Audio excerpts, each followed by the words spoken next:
ખેડામાં ભાજપ નેતા વિપુલ પટેલની રાજકારણમાં રૂપિયા બનાવ્યાની કબૂલાતથી ખળભળાટ। વિડીયો વાયરલ થતા રાજકીય ક્ષેત્રે ભ્રષ્ટાચાર મુદ્દે નવી ચર્ચા છેડાઈ। ખેડા જિલ્લાના નડિયાદ ખાતે એક નિવૃત્ત કર્મચારીઓના સન્માન સમારોહમાં મુખ્ય મહેમાન તરીકે ઉપસ્થિત ભાજપના પૂર્વ જિલ્લા પ્રમુખ વિપુલ પટેલે મંચ પરથી ચોંકાવનારું નિવેદન આપ્યું હતું।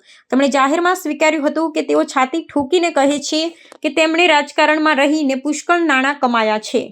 સ્થાનિક સ્વરાજ્યની ચૂંટણીઓ જ્યારે નજીક છે ત્યારે સત્તાધારી પક્ષના એક જવાબદાર નેતા દ્વારા કરવામાં આવેલી આ નૈતિક કબૂલાતે સમગ્ર પંથકમાં ચર્ચા જગાવી છે।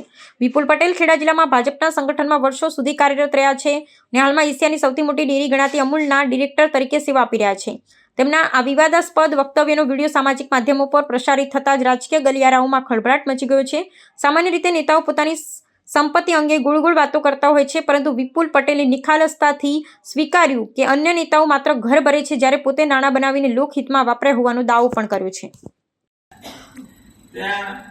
અને હું રિટાયર થયું કે ભણવામાં ખૂબ મેં મહેનત કરી, સારામાં સારો ધંધો કર્યો, સારો મોભોદાર હોદ્દો મળ્યો, ઘણા રૂપિયા બનાયા। કોઈ નેતા નહીં કે મેં રૂપિયા બનાવ્યા, હું છાતી ઠોકીને કહું છું મેં રૂપિયા બનાવ્યા, રાજકારણમાં રૂપિયા બનાવ્યા।